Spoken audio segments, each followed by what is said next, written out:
Hi everyone, my name is Evangeline and I'm the owner of Makeup Tips, and in this video I'm going to be showing you how to create this beautiful natural makeup look.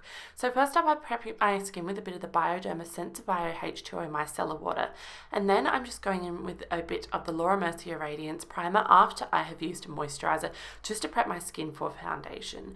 Now I'm just tightlining my eyes with the Clarins 3-Dot Liner to give some definition at the base of my lashes, and then I'm going in with the Zoeva, the Basic Moment palette for my eyes. I've swept a bit of the shade Make It Last over the lid just to prep my lids for the shadow, and then to add a little bit of definition to the crease, I'm using the shade Never Ending and just sort of working that through the crease with a very small and petite sort of brush. This is just going to make sure that my eyes have some nice definition.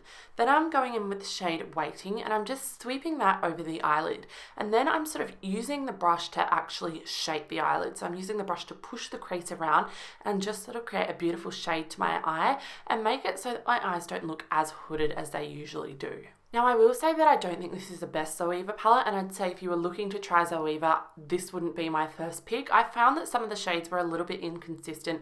The shimmery shades weren't as pigmented as they could be, and the matte shades performed better, but could be a little bit patchy. I personally prefer the On Tour palette. So I've just used a fluffy brush just to sort of blend out that crease work, and I've also gone in with a bit of the Kevyn Aucoin sculpting powder just to again define my crease with sort of a bit of a fluffy brush, just working that into the crease. And I've also taken a little bit of that shade along the lower lash line to give some definition.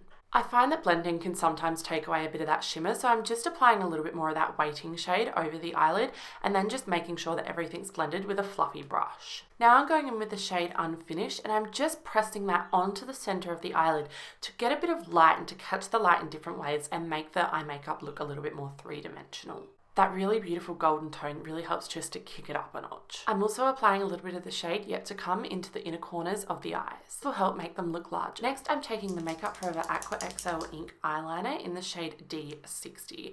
You've got to really shake this before you use it, as I learned the first time, otherwise you don't get that beautiful rich pigment. This is a really fine tip, sort of sponge tip applicator, which is perfect for creating a really beautiful and precise line. I really love this shade. I love the formula, and it's super long lasting. Applying my eyeliner really close to the upper lash line and just making sure that it's nice and thin. I also like to take the applicator and sort of dogtail the eyeliner a little bit at the outer corner of the eye. So this isn't so much a wing, but it's just giving a little bit of a lift at the outer corner of the eye, but it still sort of creates that lift to the eye without that sort of really intense cat eye effect. I really love this shade because it's beautiful and rich and just has a hint of shimmer that catches the light and makes the eyes look larger. Next up, I'm applying the Lancome Monsieur Big Mascara. So this is a new launch from Lancome and I really love it at the moment, but I did find that that liquid eyeliner did sort of make the lashes a little bit clumpy at the base because it is such a thin liquid liner. So you may want to comb through your lashes before you go on and apply mascara, but this mascara is super great, gives so much length, volume, definition and lift, and I'm actually super impressed by it. So now I'm just cleaning up any fallout underneath my eyes from that eyeshadow, and then I'm going in and I'm applying my foundation. So for foundation, I'm using the Rimmel Match Perfection Light Reflecting Radiance formula. Now I love this foundation, but a lot of you will be a bit disappointed to find out that this formula has actually been replaced with a pore blurring formula, which I do not love anywhere near as much, but I absolutely adore this foundation. No SPF, beautiful, light, dewy, and sort of light reflecting finish, perfect for dry skin. And the shade is a perfect match for my skin tone, hence why I've used it. To conceal my dark circles, I'm using the IT Cosmetics Bye Bye Under Eye Concealer, and I'm using my magic mix, as I call it. So I've mixed it with a little bit of orange lipstick to correct the darkness underneath my eyes. I will have a video on that coming soon, so definitely make sure that you keep an eye on my channel. Just applying that underneath my eyes and using sort of a tapping motion to blend it, and I'm also going in with sort of a airbrush style concealer brush just to make sure everything's perfectly blended.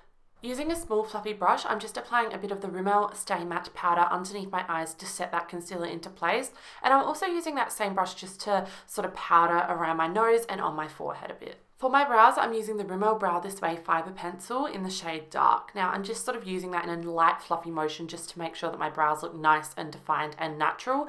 Now, this pencil is meant to have fibers dispersed throughout the formula to make the brows look a little bit thicker.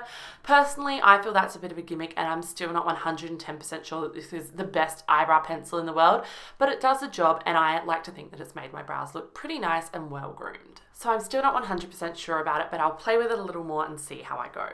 Now for a tried, true and tested favourite, I'm going to contour my face with the Kevyn Aucoin Sculpting powder in the shade medium. So I'm just sort of using a brush just to go sort of underneath the cheekbone and around the perimeter of the face, just to sort of make it look a little bit more chiseled and redefine my features after I've applied my foundation. This powder actually works great over the top of liquid foundations as well, which is amazing. This is the perfect contouring product. It's cool toned and it's easy to blend. For my cheeks, I'm using the Bobbi Brown Illuminating Bronzer in the shade Santa Barbara, and although this is marketed as a bronzer, I think it's perfect as a blush. It sort of gives that really beautiful sort of summery glow to the skin, and it's got just that right amount of pink to it so that it looks really beautiful, flawless and glowy. Now I'm highlighting with the Bobbi Brown highlighting powder in the shade Pink Glow. This is a beautiful highlighter and actually has a really beautiful intensity to it. It looks natural, but it still gives that really beautiful glow. So I really love this one, and it's one of the first highlighters that I truly loved when it was a part of their holiday collection. So I'm just applying that to the tops of the cheekbones as well as on the Cupid's bow to make my lips just look a little bit more fuller, beautiful, pouty and defined. For my lips, I'm using the Studio 10 Wake Up and Glow Lip and Cheek Flush in the shade Tea Rose. This is quite an underrated brand, but from what I've tried, I really love a lot of their products. So this is a really beautiful sort of natural lipstick color and very much reminds me of the shade that Holly Golightly, aka Audrey Hebpurn, wears in Breakfast at Tiffany's. So I love this shade, and the formula is very moisturizing, very creamy, and it's not super glossy, but it's not super matte either. It's very sort of creamy and creme finish. So there you go, that's the finished look, really beautiful and natural. I hope you enjoyed this video. If you did, make sure to give it a thumbs up and subscribe to my channel, and I'll leave some info where you can purchase these products and where you can follow me on all of my social media channels and networks.